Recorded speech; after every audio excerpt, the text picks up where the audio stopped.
Hello good morning students. आज का हमारा टॉपिक है issue of debenture as collateral security. Issue of debenture as collateral security. अब ये कोलेट्रल सिक्योरिटी क्या है, हम पहले एक बार ये जान लेते हैं। लेट हमारी ये एक कंपनी है। ये क्या है बेटा? एक कंपनी है। कंपनी को जब भी पैसों की जरूरत होती है ना, कंपनी क्या करती है? या तो शेयर इशू करती है, या डिबेंचर इशू करती है, या बैंक से लोन लेती है।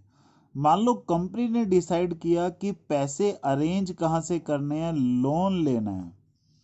किससे लोन लेना है बेटा? बैंक से लोन लेना। लेट लेट ये है हमारा, कंपनी ने डिसाइड किया कि बैंक से लोन लेगी। कंपनी ने लोन लिया कितने का? ₹50 लाख का लोन ले लिया। किससे लिया? बैंक से लिया। ठीक है बेटा, कंपनी ने लोन लिया किससे? बैंक से। कौन से बैंक से? चलो एसबीआई से ले लिया। लोन ले लिया कितने का? 50 लाख रुपए का। जब हम बैंक से लोन लेने जाते हैं तो मान लो मैं एक सूट बूट पहन के कंपनी की तरफ से बैंक से लोन लेने चला गया, तो क्या लगता है आपको, मेरे सूट बूट को देख के बैंक मुझसे इंप्रेस हो जाएगा और देखते ही कह देगा कि भैया साथ वाले कमरे में पैसे रखे हुए ले जाओ? नहीं, ऐसा नहीं हो सकता। बैंक जब भी हमें लोन देता है तो बैंक की बहुत सारी फॉर्मेलिटी हैं जो पूरी करता है। सबसे बैंक पहले ये डिसाइड करता है कि ये जो पर्सन लोन लेने आया है, ये जो लोन लेके जा रहा है, क्या ये हमारे पैसे टाइमली दे भी देगा या नहीं? कहीं बैंक के पैसे डूब जाएंगे क्या? तो ये बहुत सारे सवाल बैंक के मन में उठते हैं। तभी बैंक के मन में एक ख्याल आता है। वो क्या आता है बेटा? कि बैंक चाहता है कि कंपनी उसको कोई ना कोई चीज एज ए सिक्योरिटी दे, जिससे कि कल अगर कंपनी उसका लोन ना दे पाए तो एटलीस्ट बैंक उस सिक्योरिटी को रियलाइज करके अपना लोन रिकवर कर सके। तो ऐसे केस में लेट कंपनी ने एक सिक्योरिटी रख दी। ठीक है, एक सिक्योरिटी रख दी। मान लो building, land, building, plant, machinery, कुछ भी हो सकती है। बिल्डिंग, मशीनरी, एक्सेट्रा, कुछ भी हो सकती है। क्या रखी कंपनी ने? सिक्योरिटी। किसके पास? बैंक के पास। ये जो कंपनी ने सिक्योरिटी रखी है, सबसे पहले इस सिक्योरिटी को बेटा क्या बोलेंगे? Primary security. क्या बोलेंगे बेटा इसको? प्राइमरी सिक्योरिटी, जो हमने दे दी है। ठीक है, या क्या बोल सकते हैं इसको हम? Principal security. Principal security. ठीक है बेटा, अब क्या हो रहा है? कंपनी ने जो सिक्योरिटी दी वो केवल बेटा दी कितने की? 30 लाख की। कंपनी ने जो सिक्योरिटी दी कितने की दी बेटा? केवल 30 लाख की दी है। तो बैंक क्या कहता है, भाई अगर तुम मेरे पैसे लेके भाग गए या मेरे पैसे ना दे पाए तो इस अमाउंट से तो मैं अपना लोन रिकवर नहीं कर पाऊंगा, मुझे कोई और भी सिक्योरिटी दो। अब कंपनी के पास अगर देने के लिए कुछ अदर सिक्योरिटी उस अमाउंट के बराबर नहीं है, ठीक है, तो कंपनी क्या करती है? कंपनी एक और सिक्योरिटी दे रही है। क्या दे रही है? डिबेंचर्स। कंपनी ने क्या करा बेटा? एक सेकेंडरी सिक्योरिटी दी। क्या दी? Secondary security. और सेकेंडरी सिक्योरिटी क्या दी? डिबेंचर्स। डिबेंचर्स क्या होता है बेटा? एक सिर्फ पेपर है जिस पर सारी टर्म्स एंड कंडीशन लिखी होती है। ये क्या है हमारे लिए? डिबेंचर है। कंपनी ने debenture as a secondary security दे दिया। ठीक है बेटा, तो ये जो सेकेंडरी सिक्योरिटी डिबेंचर दिए हैं, इसी को बेटा हम क्या बोलते हैं? Collateral security. जब भी प्रिंसिपल सिक्योरिटी इनफ ना हो किसी लोन को कवर करने के लिए और हम एक और सिक्योरिटी क्या दें? डिबेंचर दें, तो उसको हम क्या बोलते हैं बेटा? Collateral security. तो ये हमारे लिए क्या है? कोलेटरल सिक्योरिटी है। नॉर्मली बैंक क्या करता है? कोलेटरल सिक्योरिटी, सेकेंडरी सिक्योरिटी जो रख रहा है, ये बेटा नॉर्मली हायर अमाउंट की होती है। क्योंकि बैंक नॉर्मली क्या करता है, अपने लोन को प्रोटेक्ट करने के लिए कुछ मार्जिन भी रखता है अपने पास, जिसकी वजह से वो थोड़ा हायर अमाउंट की सिक्योरिटी अपने पास रखता है। अब ये डिबेंचर एज कोलेटरल सिक्योरिटी, तो मैंने आपको बता दिया कि सेकेंडरी सिक्योरिटी जो हम उसको रखने के लिए दे रहे हैं, वो डिबेंचर देंगे तो उसको क्या बोल रहे हैं हम, कोलेटरल सिक्योरिटी। अब सवाल ये है, क्या ये डिबेंचर हमने उसको परमानेंट रखने के लिए दे दिए? नहीं बेटा, जब भी कोई सिक्योरिटी देते हैं तो सिक्योरिटी का मतलब है अभी उसको सिर्फ रखने के लिए दिए, उसको इशू नहीं किया।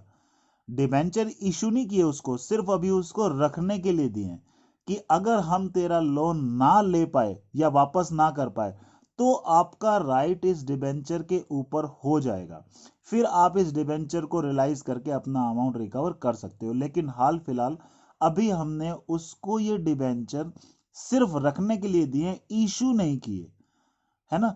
जब डिबेंचर बेटा हमने इशू नहीं किए, है ना, तो उस पर कोई भी इंटरेस्ट भी नहीं मिलेगा।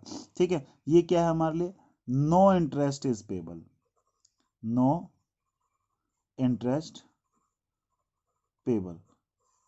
इस डिबेंचर पर कोई भी इंटरेस्ट अभी फिलहाल नहीं दिया जाएगा। क्यों? क्योंकि हमने डिबेंचर इशू नहीं किए हैं, सिक्योरिटी का मतलब अभी सिर्फ उसको रखने के लिए दिए।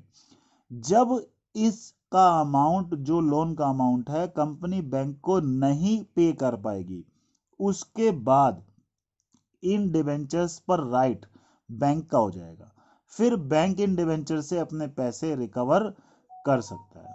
ओके बेटा, तो ये कॉन्सेप्ट था किसका, issue of debenture as collateral security. Collateral security means यहां पर डिबेंचर को हम रख रहे हैं as a security, as a secondary security रख रहे हैं। ओके बेटा, तो इसको और अच्छे से समझने के लिए हम एक एग्जांपल के थ्रू इसको करते हैं। लेट एक्स लिमिटेड टू के लोन, ठीक, एक्स लिमिटेड ने एक लोन लिया बेटा, कितने का लिया, 3 लाख रुपए का लोन लिया from IDBI bank. The company issued 4,000 9% debenture. बेटा ये इशू वर्ड यूज जरूर है, लेकिन आप इसको इशू नहीं समझना, ये इशू नहीं हुए, एक तरह से एज ए सिक्योरिटी दी है, ये लिखा है ना, issued 4,009% debenture of ₹100 each as collateral security, as a security issue की है। यानी कि उसको वैसे इशू नहीं किए हैं जैसे जनरली हम पैसे मांगते हैं तब इशू डिबेंचर करते हैं, ये एज ए सिक्योरिटी हुए।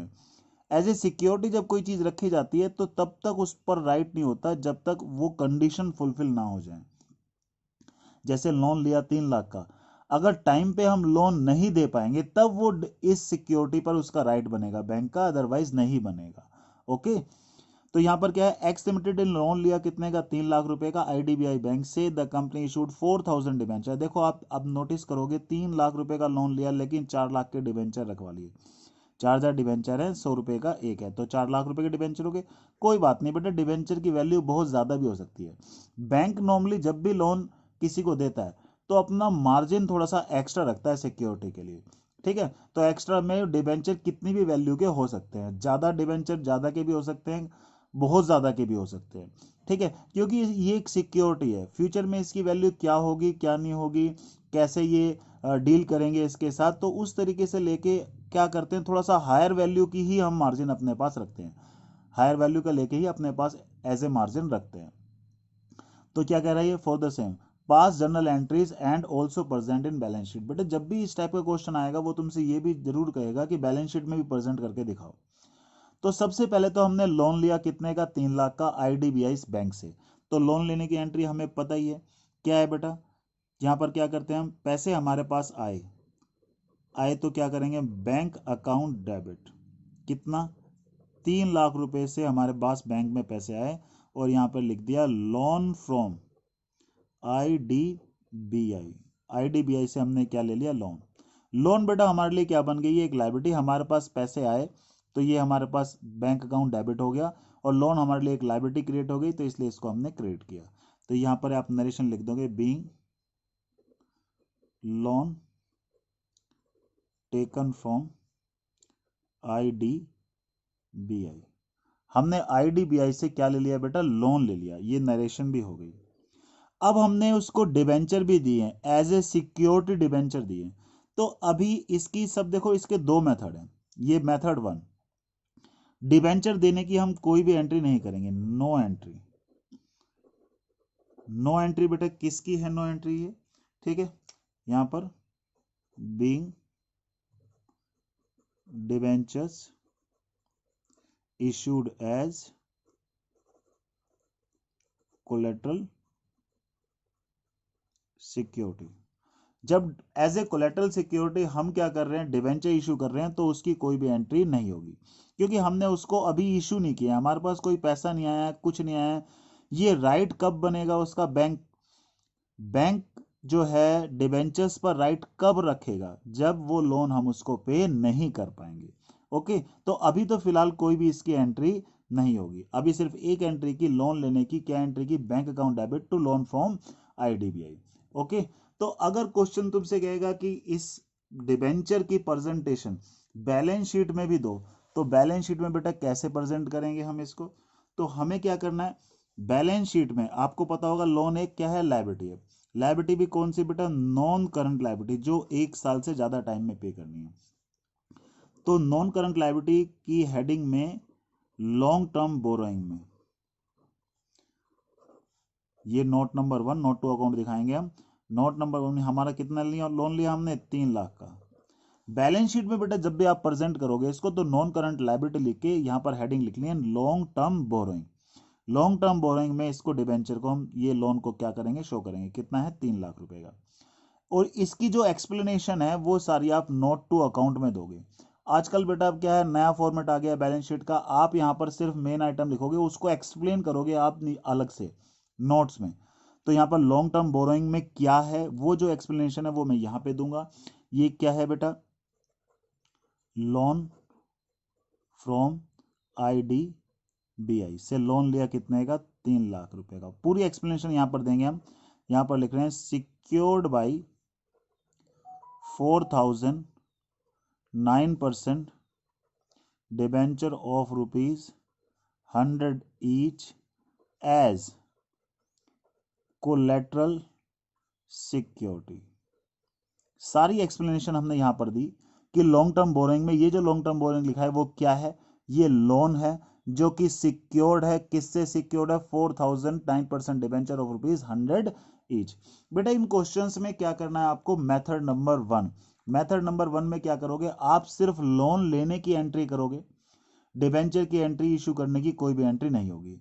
जब आप बैलेंस शीट में इसकी प्रेजेंटेशन दिखाओगे, तो बैलेंस शीट में सिर्फ क्या है, लॉन्ग टर्म बोरोइंग की हेडिंग में जाएगा। ये कहां जाएगा? लॉन्ग टर्म बोरोइंग में।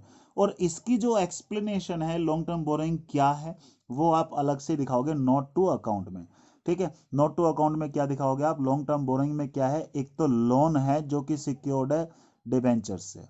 ठीक है, तो ये जो नोट नंबर 1 लिखा हमने, नोट नंबर 1, ये नोट नंबर 1 है हमारा। इसकी एक्सप्लेनेशन यहां से देखेंगे। बैलेंस शीट में बेटा सिर्फ और सिर्फ अब मेन हेडिंग आती है, जो भी हमें एक्सप्लेनेशन देनी होती है वो सब आजकल कहां पर जाती है? नोट टू अकाउंट में। ओके, अब इसका एक सेकंड मेथड भी है इसी चीज को डील करने के लिए। वो सेकंड मेथड भी मैं आपको बता देता हूं। सेकंड मेथड में भी पहले लोन लेने की तो एंट्री हमें करनी ही है। तो क्या एंट्री करोगे आप? Bank account debit to loan from IDBI, loan from IDBI. ठीक है, तो हमने 3 लाख रुपए का लोन लिया।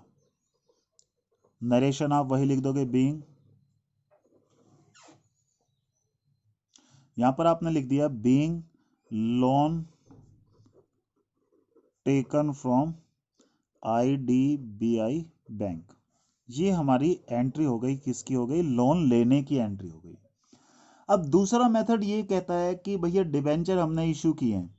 ठीक है, डिबेंचर इशू किए हैं, वो बात अलग है कि बैंक का अभी तक उन डिबेंचर पर राइट नहीं है, लेकिन अगर हम पैसे ना दे पाए तब तो राइट हो सकता है ना, है ना?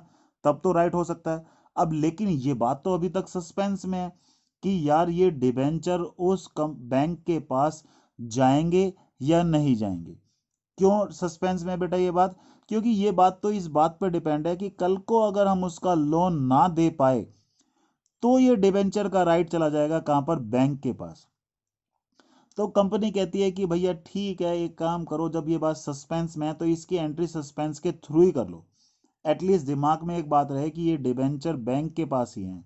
ठीक है, तो इसका एक सेकंड मेथड ये है कि या तो हम फर्स्ट तरीके से करें, डिबेंचर इशू करने की कोई भी एंट्री हम ना करें। ठीक है, या फिर सेकंड जो मेथड है, यानी कि इसका हमारा क्या है, सेकंड मेथड, ये इसका सेकंड मेथड है। सेकंड मेथड में क्या है, सस्पेंस के थ्रू ही जर्नल एंट्री पास कर लो। तो क्या एंट्री पास करेंगे, debenture suspense account debit to 9% debenture account. ये हमने क्या करा, ये 4 लाख के जो डिबेंचर हमने दिए थे, क्योंकि ये बात अभी तक सस्पेंस में है कि ये डिबेंचर बैंक के पास जाएंगे या नहीं जाएंगे, क्योंकि वो तो कब जाएंगे, जब हम उसका 5 साल के बाद लोन ना का पे कर पाए, तब इनका राइट बैंक के पास जाएगा। तो हमने इसको क्या करा, फिलहाल सिर्फ और सिर्फ सस्पेंस के थ्रू ही जनरल एंट्री पास कर ली। तो बीइंग, यहां पर नरेशन लिख देंगे, being debenture issued as collateral security. ठीक है, तो यहां पर जो डिबेंचर हमने collateral security as a collateral security issue की है, उसकी हमने ये एंट्री पास कर दी सस्पेंस के थ्रू। ठीक है बेटा, तो ये भी एक मेथड है कि हम ऐसे भी कर सकते हैं। इससे देखो पैसा नहीं आया हमारे पास डिबेंचर से।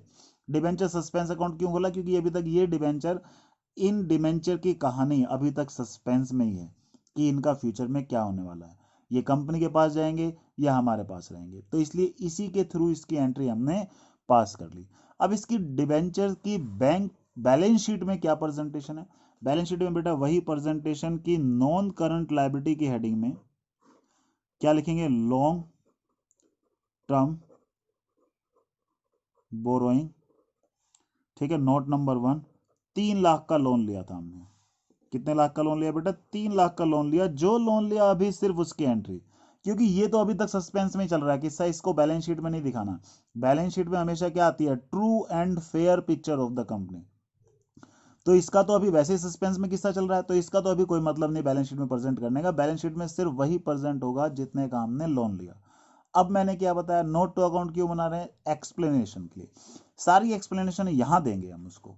ठीक है, तो नोट टू अकाउंट बना रहे हैं लॉन्ग टर्म बोरोइंग का।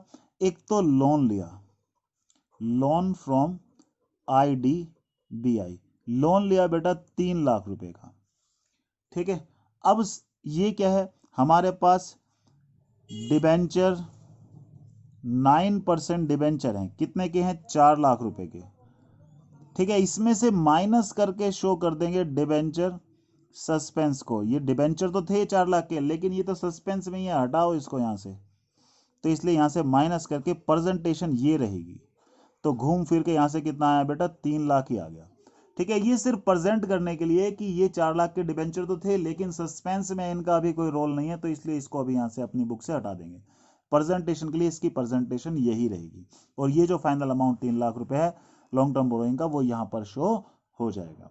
तो बेटा ये सारा किस्सा था किसके, दो मेथड किसके, issue of debenture as collateral security. Collateral security को हैंडल करने के लिए दो मेथड है।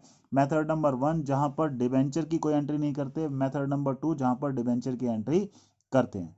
तो ये आप लोग बहुत ध्यान से करिए, इंपॉर्टेंट टॉपिक है, एग्जाम्स में कई बार आ जाता है, थियोरेटिकल पॉइंट ऑफ व्यू से भी और प्रैक्टिकली भी। तो कोई भी प्रॉब्लम आए आप पूछिए। ओके बेटा, हैव ए गुड डे।